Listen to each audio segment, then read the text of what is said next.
This is Samantha Richardson, manager of plant records at Mount Auburn Cemetery. Hi, I'm Jessica Bussman. I'm the Director of Education and Visitor Services. I'm Regina Harrison, Executive Assistant and Sales Coordinator at Mount Auburn Cemetery. My name is Jenny Gilbert. I'm Director of Institutional Advancement at Mount Auburn Cemetery. My favorite thing about Indian Ridge Path is how quickly you're encompassed in nature so close to the cemetery's entrance. You can walk right from the visitor center and all of a sudden you are surrounded by large trees and plants and beautiful monuments. So it's a great way to quickly be kind of surrounded by the beauty of Mount Auburn right at the cemetery's entrance.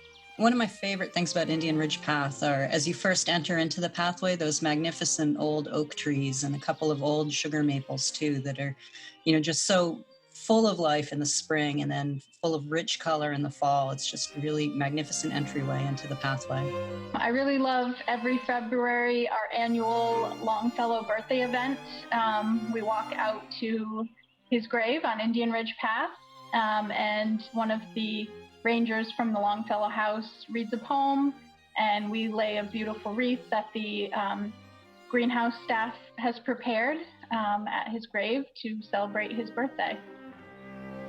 Indian Ridge recently had some non-native species removed, such as the Norway maples, and I'm really looking forward to getting some more northeastern natives planted. This will be our first instance of having the purple flowering raspberry on site, and it's a great native woodland plant that I think will really enhance our summertime aesthetic.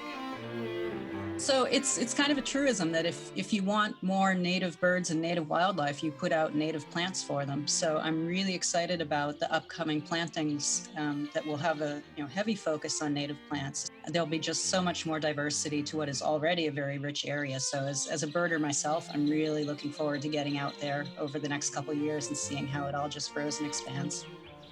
I'm really looking forward to the views that are going to be opened with this project. You're going to have a bird's eye view to some of our most iconic landscapes, Halcyon Lake and the Mary Baker Eddy Monument and Auburn Lake. And I'm also excited that there's really going to be a contiguous habitat, really like a wildlife corridor. We've been working for more than 20 years on restoring habitats throughout the cemetery, and this is another really important piece to knit all those different habitats together.